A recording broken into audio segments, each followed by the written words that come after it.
Hi, welcome to Chris Cook for You Too. Today I'm going to be doing one of my all-time favorite chowders. Now there's a lot of chowders. There's corn chowders. Of course, there's going to be your New England clam chowder. There's going to be your Manhattan clam chowder. You got okra chowder. You got just a ton of different chowders. But my all-time favorite is New England clam chowder. Okay? I'm going to show you how to make that. This is a very, very easy dish to make. It has a lot of ingredients, and I know when you look at it, you say, oh, this is too complicated. I can't do it. This recipe is intimidating. No, it's not. It's the easiest recipe that you're ever going to make when it comes to chowders. So let's get started with the ingredients that you're going to need to make this delicious clam chowder. You're going to need, let's start at this end. You're going to need some chicken broth. You're going to need some clams. Now, I prefer having the chopped clam as opposed to having the minced clams.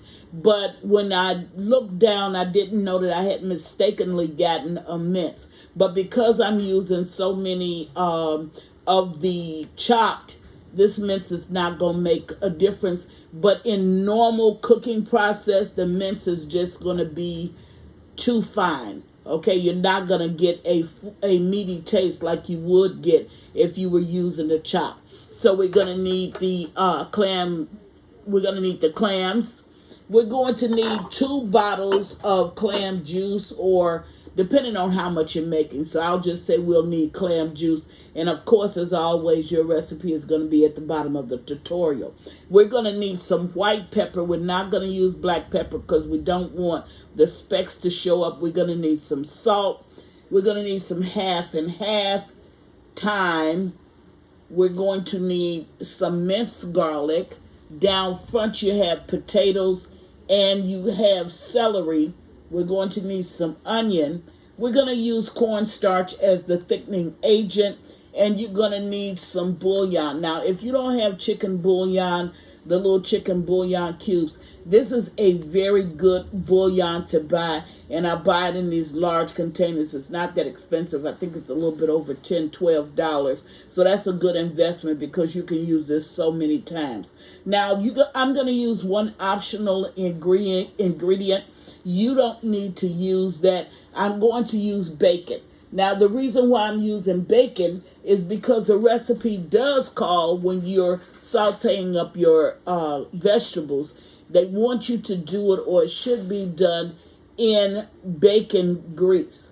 But if you don't have bacon, then you can go ahead and just fry up some bacon, use that grease, and save the little bacon crumbles. You can crumble it up, and then you can just put it on the top of your chowder, and that'll be good. So the hardest part of this recipe is really going to be cooking the potatoes. Once we get the potatoes cooked, everything else is a cakewalk. So I'm going to go away, get myself prepared by chopping up all of my vegetables, and I'll meet you at the stove. But get your taste buds set. This is one you don't want to miss, and I think you're going to truly enjoy it. I'll be right back. Okay, now I'm at the stove, and this part of it is optional, something that you do not have to do. If you do it, it's going to enhance the flavor a little bit more, but the clam chowder is going to be so good until you can do it or not do it. Now, if you have bacon grease, use bacon grease, then you don't even have to do this step, because that's exactly what this recipe calls for.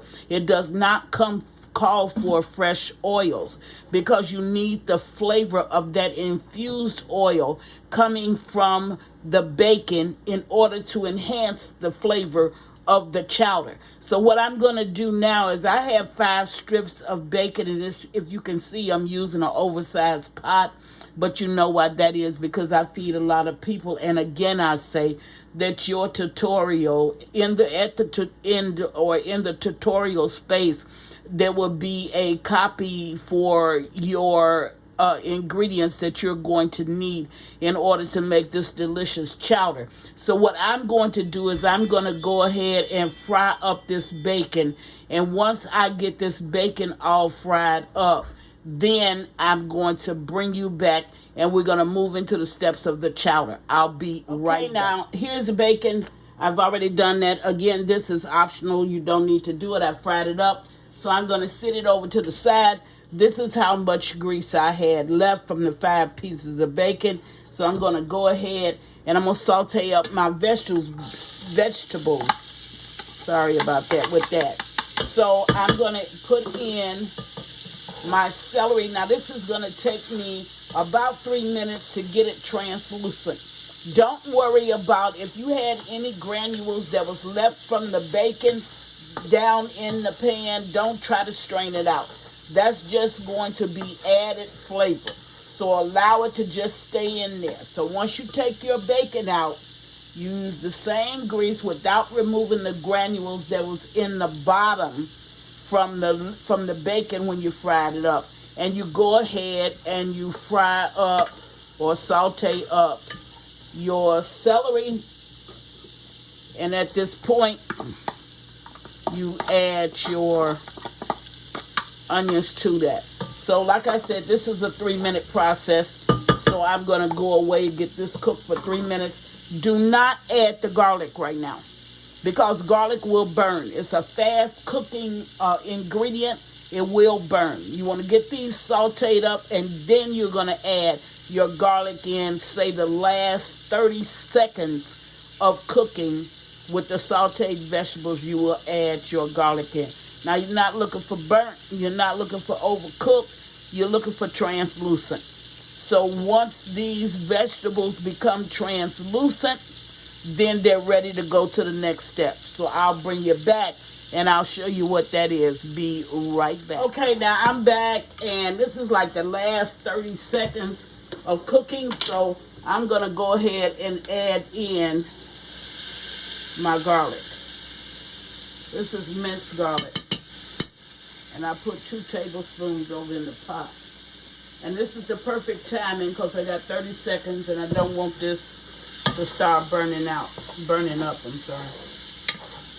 But it smells delicious. Now at this point, while that's cooking, I'm going to go ahead and add my thyme, my white pepper, and my salt.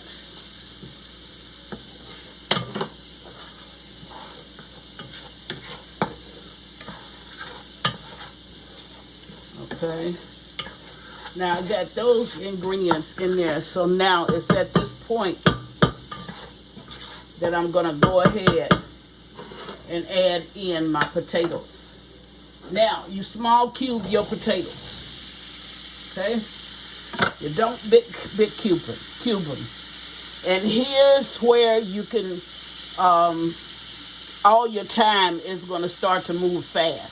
So what you want to do right now is you want the potatoes to cook. You want them to be fork tender. That's it. That's going to take this roughly about 10 minutes if it takes that long. So what you want to do now is you want to go ahead and add in your 32-ounce container of chicken broth.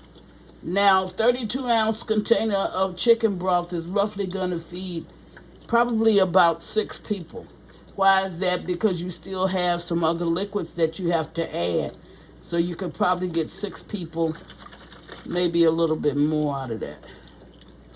So I'm going to go ahead and I'm going to add that in.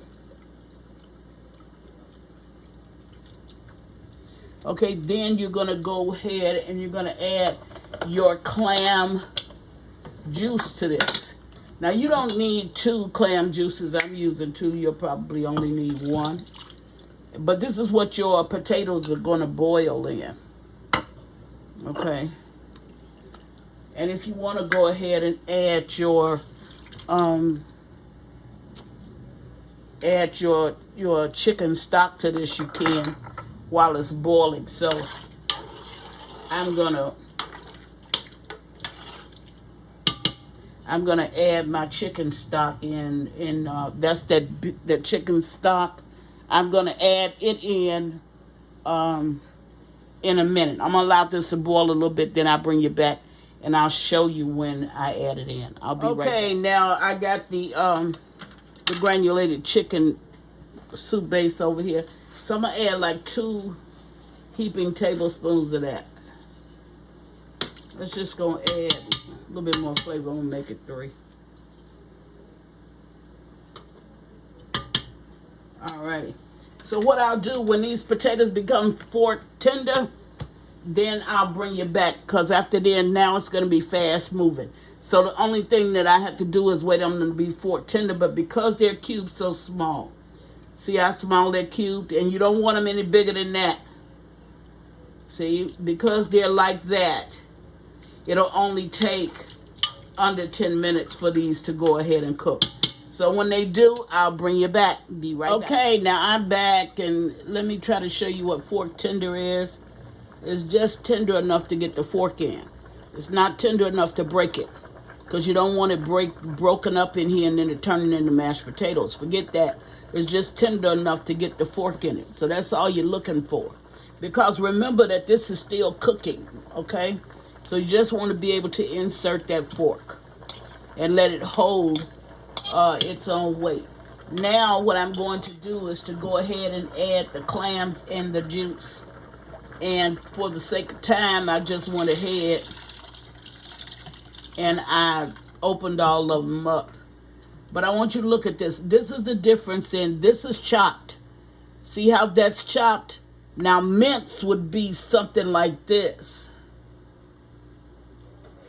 Those are minced. That's not a good bite. Here you can taste what it is that you're actually cooking. So make certain that you get chopped clams and not minced clams. So I'm going to stir this down a little bit, allow it to cook maybe about 5 minutes.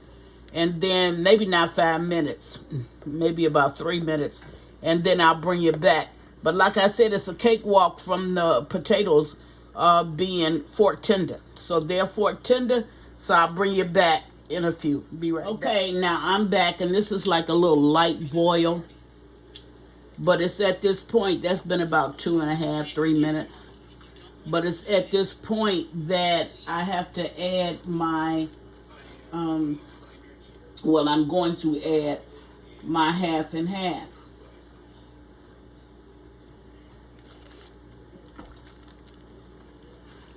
Alright, so we'll go ahead, and I want to add here about 2 cups of half and half, maybe a little bit more, might be a little bit less, because for mine I'm eyeballing it, and the reason being is because I've done this before.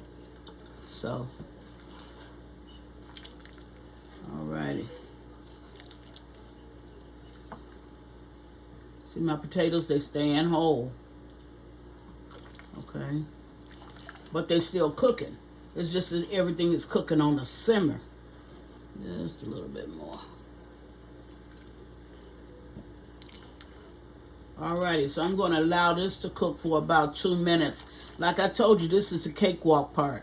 So I'm going to allow this to cook about 2 minutes, and then we're going to add that final ingredient, which is going to be the thickening agent, which is going to be the cornstarch, and that's going to bring this all together, and that will make give you the consistency that you want. So everybody don't want the same consistency. Some people may be happy with it like this. I don't. I like a thicker chowder, so I'm going to get it to what I think my family would enjoy, and you can do the same when it comes to your family. So I'll bring you back in a couple of minutes, and then we'll add the final ingredient. Now make sure when you add the cornstarch, it's the last thing that you put in, and you put in the cornstarch with only left a minute or 2 to cook. And the reason for that is because it only takes cornstarch a minute in order to thicken up whatever it is that you're cooking. And it takes on the flavor of what it is that you're cooking. So since I'm making New England clam chowder, the cornstarch, you won't have a floury taste. It's going to take on the taste of the New England clam chowder. If you were making peach cobbler, it's going to take on the taste of the peach cobbler. If you were making whatever, it's going to take on the taste of whatever it is that you added to. So don't have a fear or feel intimidated by the darn cornstarch because you feel like it's going to take on a floury taste, and that's not what you're looking for. No, it's not going to do that. It's going to take on the taste of whatever it is that you're putting it in. I guarantee you that. So I'll bring you back. I've talked for a minute, so I'll bring you back for that last minute. I'm going to stir this, and I'll bring you back for the last minute when I get ready to add the the cornstarch. Be right back. Okay, now we're back and we're down to the last 2-3 minutes of cooking. And as you can see my potatoes, they still stayed the same. Because now it's just like a simmer in the pot. It's not really a cooking, so there's no reason for them to just boil it loose. Now this is kind of thick, but this is not as thick as I feel you should be eating clam chowder. So we're going to add a little bit of the thickening agent at a time. Now keep in mind I just added that. And you're going to see it start to get thicker real fast. Because this is only a 1-minute process, 2 at the most. But you can look at it and you can tell, at least I can tell, that this is not as thick as I want it. I want it thicker. So I'm going to add some more cornstarch. And I'm going to continue to add, it's not going to be that much, but I'm going to continue to add it until I get to the degree of thickness that I'm actually looking for this. You want a hearty soup. You know, some people do have a preference for a weaker broth on their soups. I'm not one of them. I like my soup to be hearty, thick, rich, creamy, all of the above. I check all the boxes.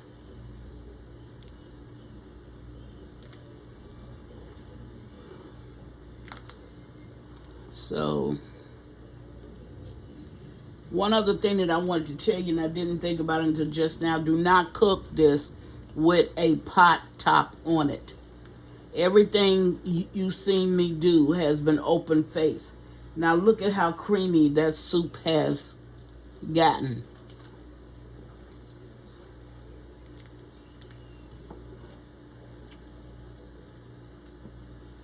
And it's going to continue to get thick. Now once you add that cornstarch, you can't step away from it. Okay? See the richness of that soup? Because if you step away, you're going to scorch or burn the soup. And that you don't want.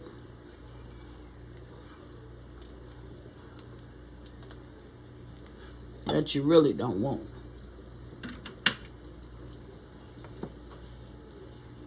I just turned my stove off, but this will still cook. And the reason why I turned my stove off is because I think I want to add just a little bit more cornstarch.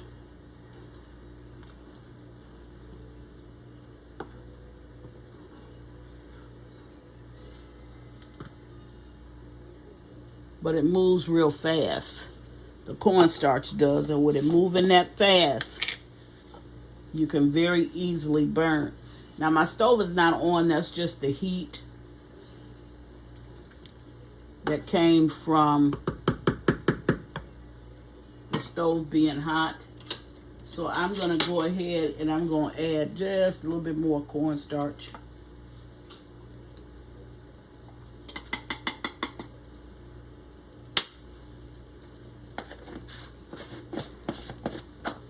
And I'm going to use that's about a tablespoonful, heaping tablespoonful.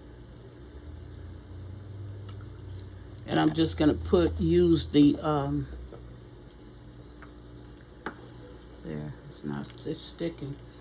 I'm going to use the 1/2 and 1/2 in order to mix it with. And it dissolves quickly.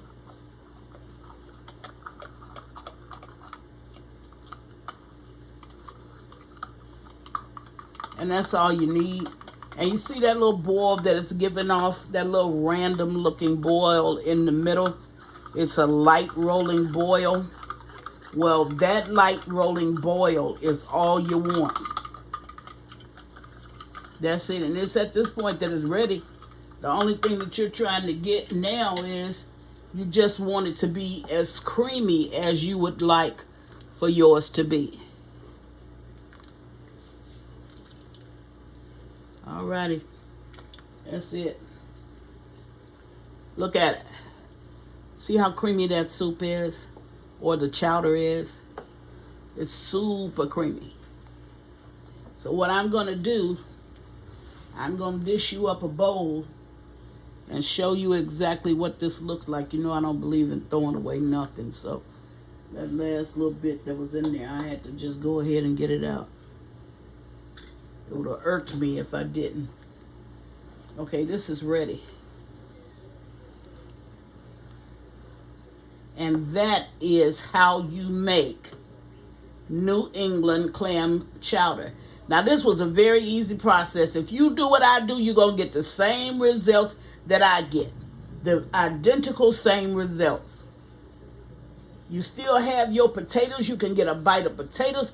Because your clams are chopped and not minced, you can get a taste of the meaty clam. And you have all of this broth. The only thing you have to do is taste it to make certain that the seasonings are where you want them before you add the cornstarch. So that's the very end of your cooking process. All you want to do is just taste it.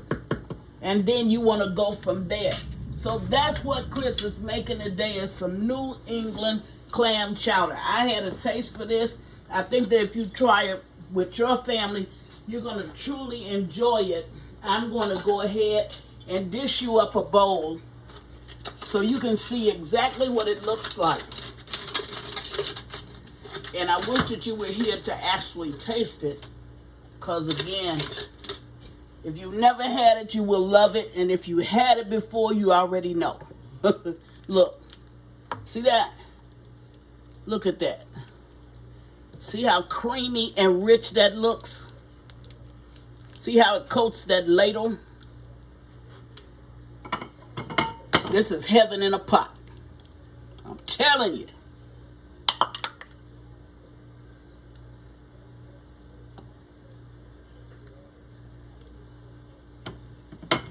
Dish you up a bowl. And remember those, I had the bacon. Here's the bacon. Now you can throw that bacon over in your clam chowder if that's what you choose to do. But if you don't want to, just put a little bit of that bacon down on top.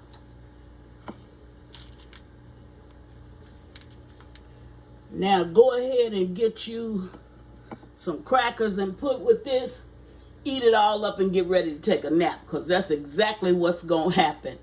That's what Chris is making today. She's making New England clam chowder. I think if you try it, you're going to enjoy it. But it's a very pleasing dish, and I think that your family's going to enjoy it as well.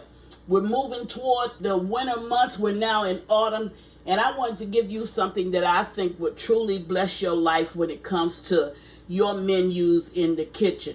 But as always, thank you for watching. Chris Cook for you too. Bye.